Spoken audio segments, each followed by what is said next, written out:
BCS Information Security Specialist Group webinar on the Golden Valley development in Cheltenham, where Cyber Central will be located. I am Rob Wilson, a cybersecurity consultant on the committee of BCS ISSG and work with BT, and I will be the chair for this afternoon. Today's webinar is a follow-up to the webinar we had in September 2020, just last year, where Reid Darby and Nick Sturge from Cheltenham Borough Council gave their first insights to the BCS ISSG of Golden Valley. Today, Reid will update on the developments and what we expect to see there happening in the future. After Reid's briefing, we will open up to questions, which you can post through the Zoom questions. I'll hand over to you, Reid. Brilliant. Thank you very much, Rob. Good afternoon, everybody. I'm Reid Darby. I'm from Cheltenham Borough Council, and I'm part of the Golden Valley team. I've been on the team for, 18 months. My background is in government and cybersecurity and innovation, and so I'm acting as a consultant advisor, strategic advisor, and been in Cheltenham for a long time. So yeah, it's great project. As Rob says, we gave an update, well, an introduction last year, but just over a year ago. And I'll give you an update. I'll do a bit of a recap for those that weren't there here at the session, and just bring you up to date where we are with the project, and then we'll open up for questions. So let's get started. So Golden Valley development. Hopefully you can see my my screen. In terms of Golden Valley, where we are now, this is in Cheltenham. This is the field next door to GCHQ. You can see that. That's where we are in 2021. And in 2025, we're hoping this is what the view will be like from that same location. You can see here there's an innovation centre, and we're looking over towards the Cotswolds. And so that's in 4 years' time. So it's not that long away. And it's like, well, how are we going to get there? And what is it all about? Well, back in 2015, to recap, George Osborne, who was then the Chancellor of the Exchequer, came to Cheltenham to talk about the National Cybersecurity Strategy. And within that, there was a real sense of the need for government to lean in the cyber sector and help with innovation alongside the NCSC's mission, which is to keep the UK, to make the UK the safest place to live and work. And that really got the local government sector in the area excited and mobilised to actually want to contribute to that. And that was really how the project got going. So what happened was the local government organisations, so the 3 borough councils, Cheltenham Borough Council, Tewkesbury Borough Council and Gloucester City, put together a plan, a joint core strategy, which you can see on the internet, and to take 200 hectares out of the green belt. You can see this sort of blue land there, the large blue, and that was really going to be earmarked for employment and housing. And in 2019, Cheltenham Borough Council purchased 45 hectares for just over £37 million. So quite a big project for Cheltenham, which is a relatively small borough council. And you can see the 2 parcels of land, the sort of darker blue there, the southern portion right next to GCSU, and then the northern portion. And that really got things going back in 2019. We were going to launch the project in person to search for a development partner at the International Property Show in Cannes. But of course, COVID came along, and so that meant that we had to radically change what we did. So we ended up creating the Golden Valley brand and doing a soft launch online.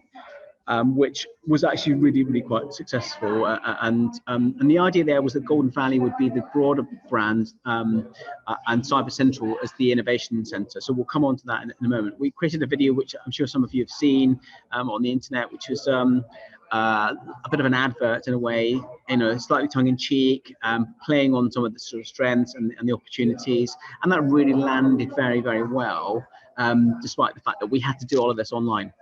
And so over the last period, we have been working very hard on a public procurement exercise to down select quite a wide variety of companies that wanted to be to bid for the opportunity to develop the land and provide the innovation. And back in July this year, to bring you up to speed, we selected our preferred bidder for the development for the campus and the innovation operator, and that was HBD and Factory.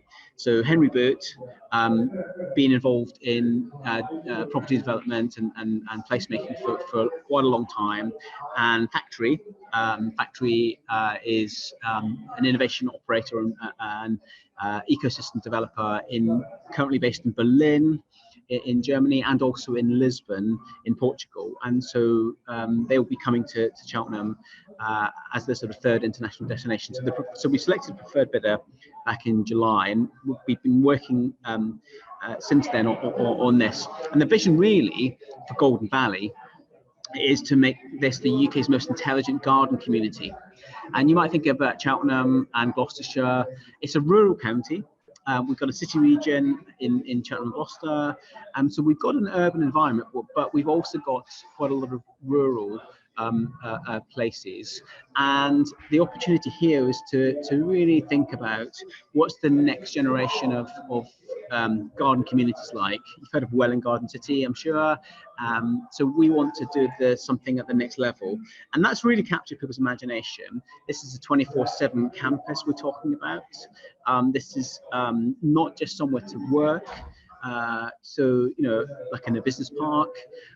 It's actually a place to live and to innovate, and so that's why innovation is right at the heart of this.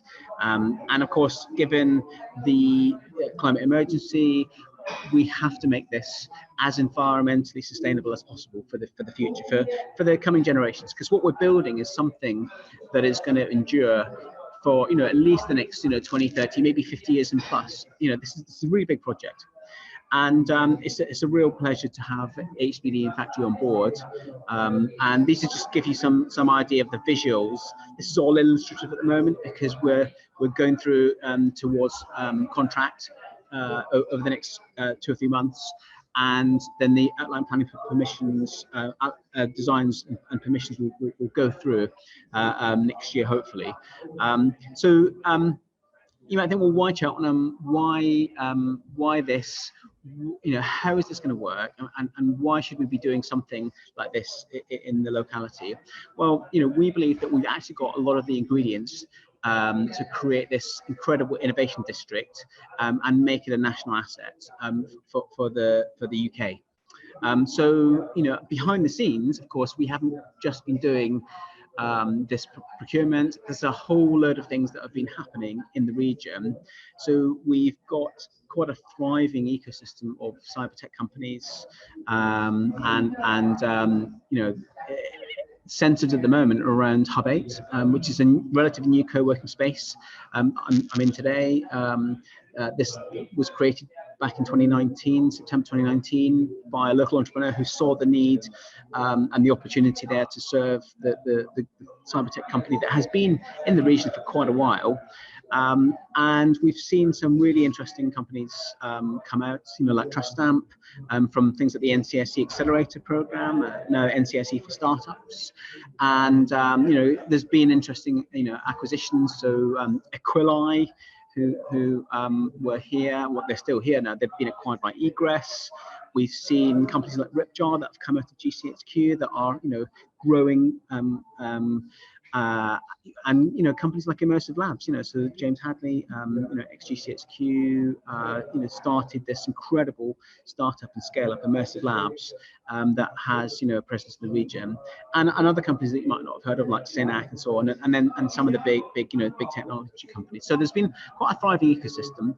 The other thing that we looked at, we wanted to do our homework and look at the economic underpinnings for this.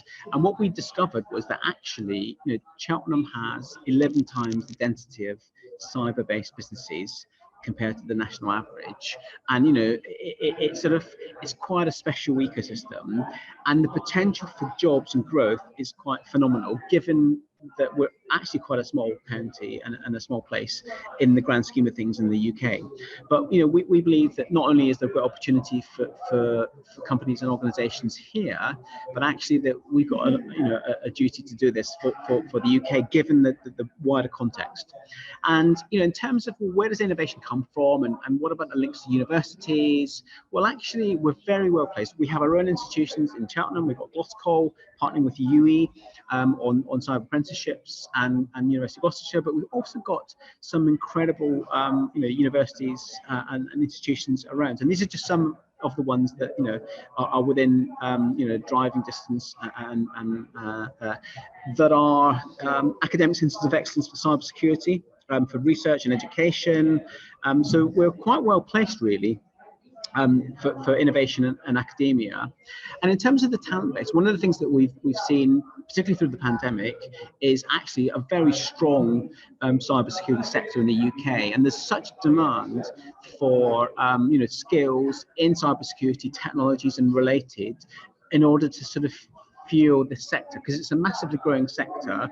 What's been really good in Cheltenham and Gloucestershire is that we've actually got a lot of the skills on board, and we've been able to partner with the likes of the Cyber First programme to really get into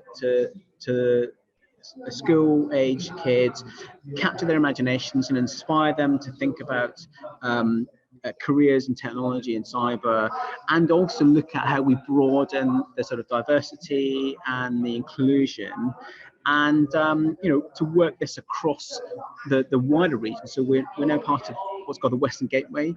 So we have, which straddles sort of South Wales, Gloucestershire, Bath and Bristol, Sunderland and Wiltshire, and that broader region is a really important region as we go forward. So we've been piloting a lot of this sort of growth and learning culture, and hopefully that's starting to sort of get copied and iterated elsewhere. And then there's the livability, and again, we've seen this with the pandemic. People are reevaluating where they live and work, and we've seen people want to locate to places like Cheltenham and Gloucestershire, where it's such a great quality of life, great outdoors, but also there's a lot happening, that's just really getting better all the time. We need to mention GCSQ, because obviously they've been in the region for over 60 years. Been a lot of investment in the economy, but also in the talent and the sort of the people. And there's quite a high density of graduates and sort of technology literate folks. And this has been a real sort of amazing. I suppose, was it an accident? I mean, you have to go back to the history books to see why did GCSE come to Cheltenham, but they did come here, and that's actually probably one of the main reasons why we have such a thriving ecosystem of cyber tech companies. Absolutely, GCSE is the sort of convening power for this. What's really interesting about Golden Valley, though, is that it's not driven by GCSQ. It's actually a public-private platform that enables the private sector and academia, as well as the public sector, to work together in a way that we haven't really seen necessarily elsewhere in the UK. So I think it's a real opportunity to go beyond public sector, but to integrate and to help that serendipity to happen when we're looking at solving some of the hardest problems and coming up with high growth startups. So just to sort of bring us towards the end of my talk, because I don't want to sort of go on too much, and hopefully we'll have lots of time for questions and discussion. So in terms of the timeline, we've been working on, I suppose, the idea since 2015, but it's only really got going as a project since 2020. We've in the last sort of few months, as we say, been bringing on board a preferred bidder, development partner, and we're hoping to get to contract with them over the coming months, and then start the planning in earnest, getting those in and getting some meanwhile use. And then the campus, we hope, will open back in the 2024-25. And that is pretty much it. So if I can just stop sharing my screen. Okay, we don't appear to have any questions as yet, Reid. So if anybody out there have got any questions they wish to raise at this stage, they can do so now. Should be a button to raise the questions.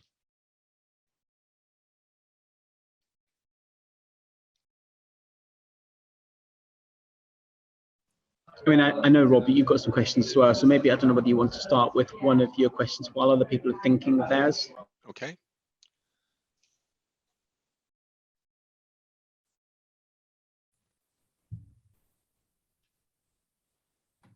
Yes, in terms of engagement with NCSC, is there going to be a sort of formal process for doing that? So do you mean for the companies or organizations involved, or in? Yeah, for the companies and organizations that are involved in Golden Valley, will there be a sort of a mechanism for them to get directly involved? I mean, that's a good question. I think NCSC has their own mechanisms already, so I suspect that will continue. I mean, in terms of Golden Valley itself, clearly there'll be the innovation centre, and there'll be the sort of broader sort of public space. So I expect there will be there could well be new ways of engaging. But again, that's probably a question for NCSC, for if they want to use this as a way of engaging differently. I mean, there's lots of opportunities, again, if you look at NCSC's website, to engage with them directly. At the moment, they've got, if we're talking innovation specifically, there's the NCSC for Startups program, which you can check on their website. If you are a startup and you want to be involved, then there's an open call there. And then, of course, if you're interested in different aspects of cybersecurity, information security, there's plenty of routes into NCSC there. I suppose what we're doing with Golden Valley is providing a platform for high growth that will be a place for companies to base themselves here, but also to dip in if they have a presence elsewhere in the UK and overseas. Because there's a massive cyber scene across the UK, and we want to play our part in that. And that, partnering with the likes of Cynam, the cyber cluster in Cheltenham and Gloucestershire, which is now part of the UK C3, which is the national organisation of all the cyber clusters. So we want to do our part for the wider good. But I do expect companies to, some companies will want to be based in Cheltenham and Gloucestershire, but also others, for example, companies like Synac, who are already here. They have a hub in Cheltenham, but I think they're based out of Silicon Valley, and there will be, certainly the larger companies will have hubs all over the place. Right, okay. And another question on sort of security operations centres. Do any of your partners have any plans to put sort of cyber security operations centres there, given the talent that will be available in the area? I can't really talk about specific relationships with potential occupiers, because that's sort of confidential at the moment. But I guess you can assume that if there's a large base of security talent here, then that would make sense, wouldn't it? I mean, there will be plenty of space for companies to set up shop there. So in terms of the actual space, we're talking up to 2 million square feet of commercial space, and within that, in the innovation centre, we'll be I guess maybe around 120,000 square feet, so quite large. And we want to make sure that the innovation centre is focused on that growth of innovation and new products and services, new companies, and then the broader commercial space can feed from that. So I think so it's a good question, is there a benefit of having proximity, of having SOCs together? Good question. Particularly now that you can do a lot of things online, what we're seeing is that the real benefits of proximity are around the serendipity and the networking, that we do struggle with online. So I think we are in a hybrid world now, but I think there are some times when being physically together really develops relationships, and I think that's where we're seeing the potential. And I've got a question from the audience. Is this available to one-man bands rather than typical organizations? So are one-man startups able to utilize the facilities? So absolutely. So one of the things that we want to do, and this will be something that Factory really major on, I'm guessing, is to make it accessible for every company that wants to be able to grow from a one-man band, as it were, or one person. We've also we've got to make this work commercially, and it's important that we find the right business models that mean that if you're starting out from scratch, that you're able to be part of the scene. And so the design of the innovation centre is really important. We're also looking at, in terms of having the idea of a fund that people could apply to. I mean, it's going to be interesting to see how that happens, how that grows, and what sort of investment and investors will want to be part of the ecosystem. Because of course, there are lots of accelerator programs in the UK and overseas, and there are some focused on cybersecurity. So I think all of that is up for debate. Ultimately, we want to. Our mission really is to help people and entrepreneurs grow their companies, and at different stages. So I would expect that to be the case. Okay, the person who asked that has thought that's been answered satisfactorily. Okay, I had another question about use of AI. Do you know whether your partners are heavily into utilizing AI for cybersecurity?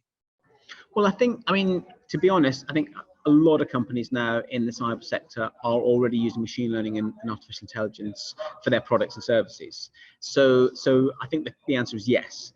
Well, if we talk about, for example, Egress, who are currently in Hub 8, they, as was Aquili, Aquili was a machine learning platform for phishing detection. So it is quite common. I guess there's also machine learning and AI as a cybersecurity risk. You've got things like generative adversarial networks, deepfakes and all that sort of thing. So I think AI machine learning actually core will be part of the ecosystem. I think the other thing to say as well is that cybersecurity and cyber technologies are clearly at the heart of our ecosystem because of history and heritage and so on. What we want to make sure though is that for Golden Valley that we are really embracing adjacent sectors, in terms of critical national infrastructure, and also thinking about emerging technologies. So, for example, what's the relationship between cybersecurity and quantum technologies, quantum computing? How do we secure the next generation of quantum computers? Biotechnology. How do we make sure that we've got the right cybersecurity in the biotech world? So you can see that there are adjacencies there. In fact, if you I'll do a plug for the next CINAM event on the 21st of October. We're running an in-person, it'll be a hybrid event at CINAM, and on the 21st of October, you can check this out on the CINAM's website.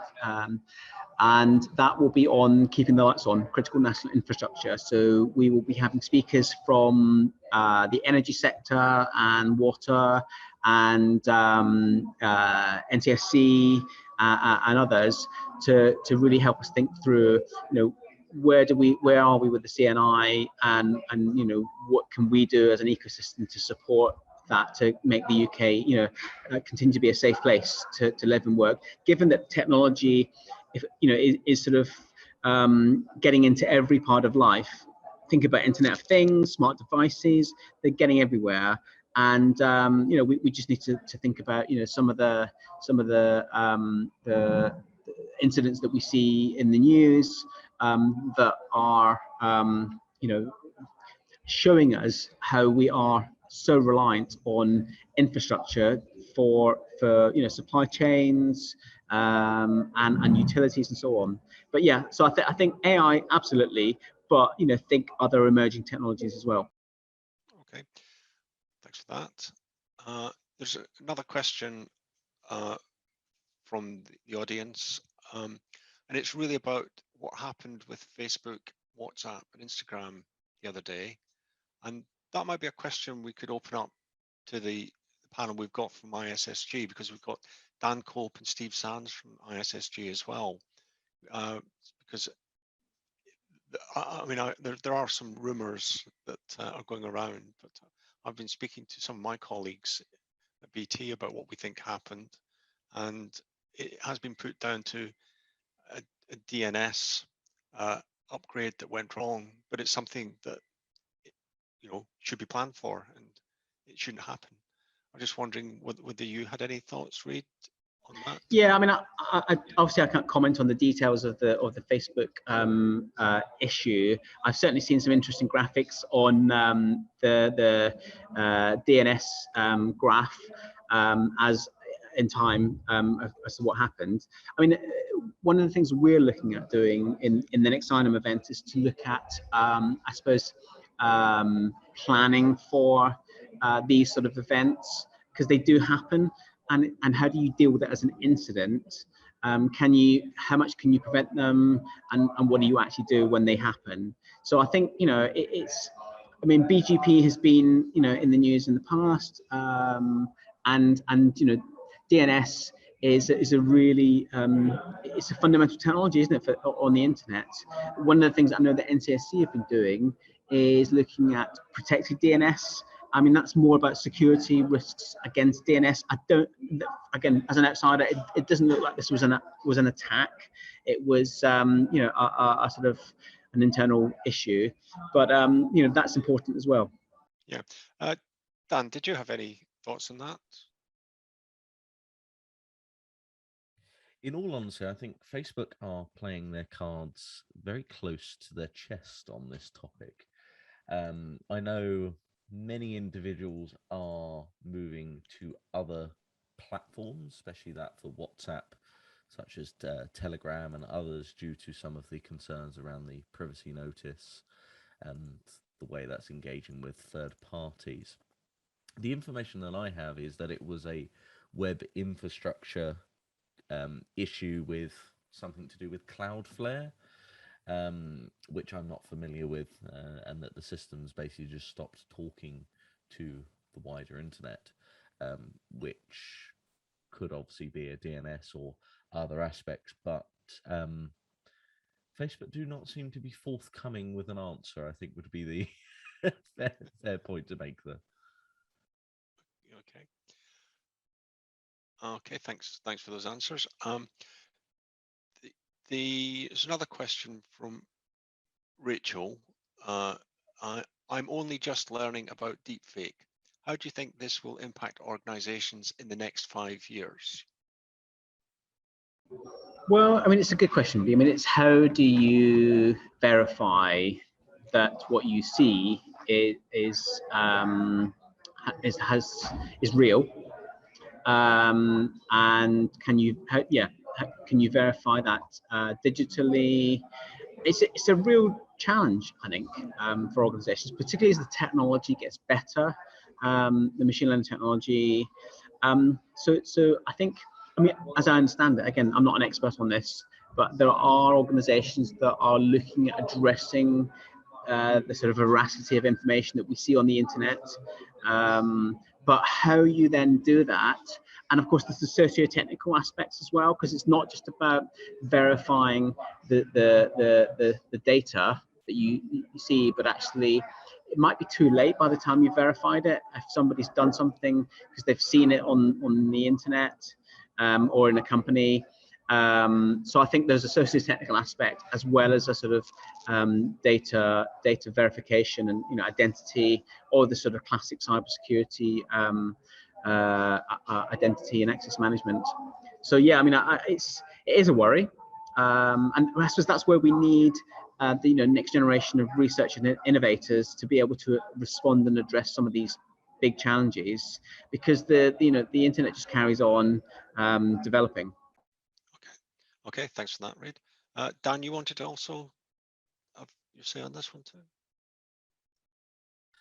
I think deepfakes are particularly interesting and do present some degree of security vulnerability, with a shift with many organizations using facial recognition as a verification technique. Now, I'm not familiar or particularly in depth into the algorithms and security provisions that set up within a facial algorithm security system, but obviously as we progress down that space with a increasing ability to be able to quite convincingly, with I would say minimal skill, I think, from many SMEs, to quite convincingly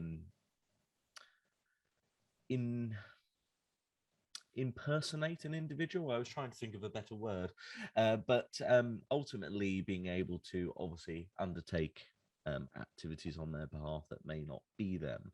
I think there is obviously a danger to that with an increasing focus in today's society of social media, TikTok, Facebook, etc. But it'll be interesting to watch that space. I think it is a useful technology, as well as obviously, as ever, the dangers that come with technology in that process. Yeah, Rachel's also posted that Elliot Higgins from Bellingcast is starting research in this area. So yeah, I was going to say, yeah, I mean, Bellingcat, I think they're excellent in this space. They are, and it's not just about deepfakes, but looking at how do you verify news and online media. Absolutely. Okay. Right, we don't appear to have any more questions at the moment. I have a quick question, I think. Ultimately, for Golden Valley, where do you see your position and the future of it from your perspective, not just the organization's perspective? What's the end goal for you? Do you mean me personally? Yes, as in the Golden Valley and your vision for it. Oh, I see. Yeah, so I think for us, really, and for me, this is about creating a place that enables us to maximize the assets that we have in the region, and to help really solve some of the big problems in technology and cybersecurity, and grow the economy. Because I mean, ultimately, if you think about where we are as a country, we're so good at inventing things. We're not very good at exploiting them and scaling them. The history of, just think about the history of British computing. Back in the day, how many global computing companies do we have in the UK nowadays? And yet, we always talk about Alan Turing and all the early computing that happened in the UK. So if we can contribute to helping the UK to grow indigenous companies and scale them here, and partner, with other countries as well. And if Cheltenham and Golden Valley can be part of that, I think that will be amazing. And it's not just about the sort of economic growth and the technology and the innovation. There's also something about doing this holistically, certainly from a Cheltenham Borough Council perspective, as well as the economic growth objective. We absolutely have a social outcome So this is about, leveling up. It's really important for us, and diversity and inclusion. And, on the doorstep of Golden Valley, we do have some of the most deprived parts of Gloucestershire. And, you might not think of Cheltenham as a deprived place, because there's a lot of wealth, and, you've got the races and the festivals, and that's a Regency town. But actually, we do have our own pockets of deprivation. So we have a responsibility to address those issues, and to help people get into the sector. To give you an example, one of the local schools, All Saints Academy, that is, right next door to Golden Valley, they've done an incredible job in the last year or two in getting kids interested in technology that wouldn't necessarily be interested. And of course, it's not just about maths and science, but it's actually thinking about the sort of related disciplines, whether that's social sciences and behavioral science and so on, economics, marketing, accountancy. So I think we've got a responsibility to do this. And then of course, with climate change, how can we do this sustainably and holistically? So we've got the opportunity, as we'll be building several thousand new homes, to make those as carbon neutral and positive as possible, including the embodied carbon and the operational carbon, so that actually we can provide an example of how to do this for elsewhere. Now that's those are big challenges, because we don't necessarily have the industry that's geared up to do large scale carbon neutral homes and so on. But that's what we want to do, and that's why we've chosen HBD and Factory to be our preferred bidder. Fantastic, thank you, Rita. That's really interesting. We touched on there how startups can be involved in Golden Valley and being a part with the NEC. What could individuals do that perhaps don't want to become businesses? How can they support the Golden Valley initiative? Well, I suppose if you live and work in the region, we want the Golden Valley to be a lovely place to hang out, to have green space, and to have a vibrant scene that is very complementary and integrated with the rest of Cheltenham. So it will be a really nice place to come as a destination. One of the things we've talked about as part of the campus is to create a visitor attraction that could be integrated into the innovation centre, or again, it's early days, but if you think about some of the heritage that we've got in early computing, and the sort of history of GCSQ and so on, potentially we can look at making it a destination for tourists and people that might want to visit. I mean, think about Bletchley Park, right? Bletchley Park, great historic venue. Also next door, there's the National Museum of Computing. They have a replica of the Colossus, which is if you haven't been to see that, it's a great day out. Again, if you read the history books, there's in the GCHQ authorized history by John Ferris, there's some really interesting information there about the early days of GCHQ in Cheltenham, and I think elsewhere it might even be BCS, but there's certainly there's evidence in the public domain to say that there were two colossi in Cheltenham, one called Red and one called Blue, and that history is just not really it's not visible. So there's something about maybe that, but I think also making something that's for the next generation, looking at an experience, whether that's in science communication or in maybe a lab space, or a living lab where the public can participate and they can see research and innovation happening for real. We're really excited about the potential for that public engagement as well. And of course, we've got the Science Festival, Cheltenham Science Festival, on our doorstep, and I mean they do an incredible job. Every year, the week-long event in June. but they also have ongoing programs, particularly for young people. They've got a project at the moment called Data Face, with some data journalists, and working with the Gene Golding Institute in Bristol for inspiring young people to think about how to tell stories with data.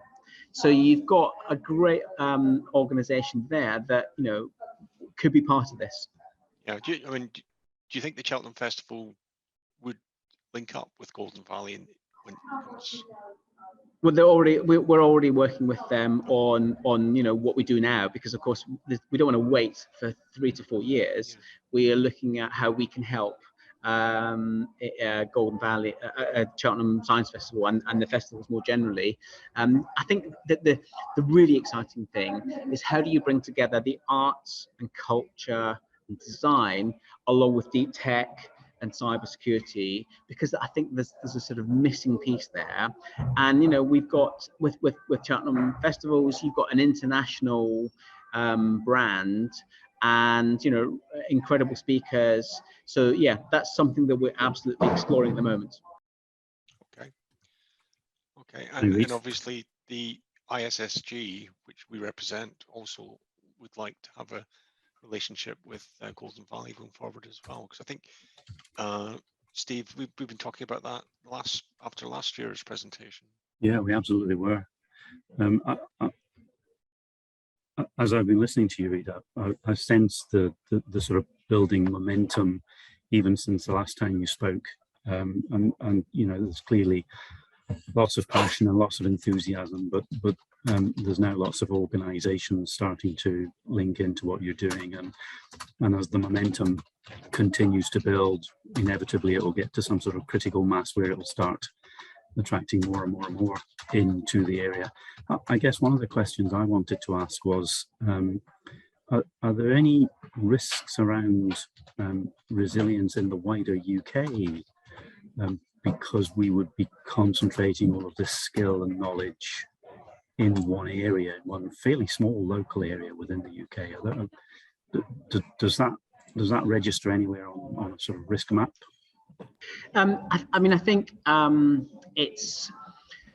we're not trying to take all the cybersecurity experts and bring them to Cheltenham.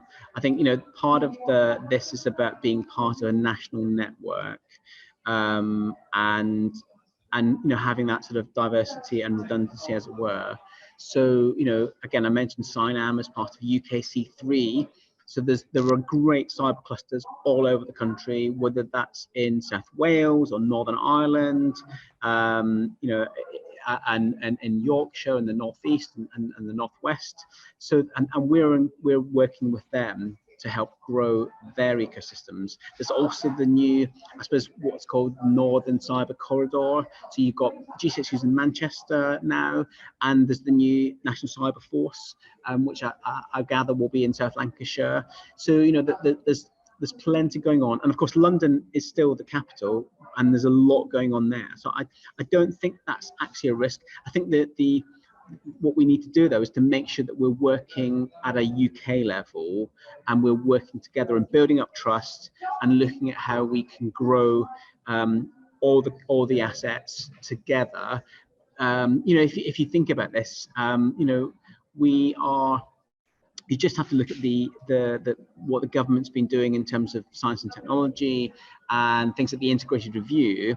There's a real sense in which that prosperity and security are, go hand in hand.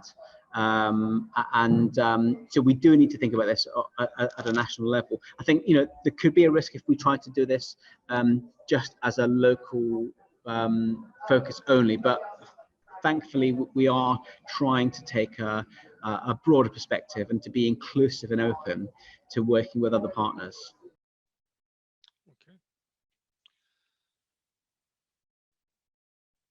Okay, well, I think that's all the questions we've got, and we've had quite a good session there. It's quite an interesting update. If I can say thank you very much, Reid, on behalf of the BCS ISSG, and wish you well with the future, and we'll probably have another meeting in a year or two's time. Well, that's great. Thank you so much, Rob, for hosting, and thank you to Steve and for contributing.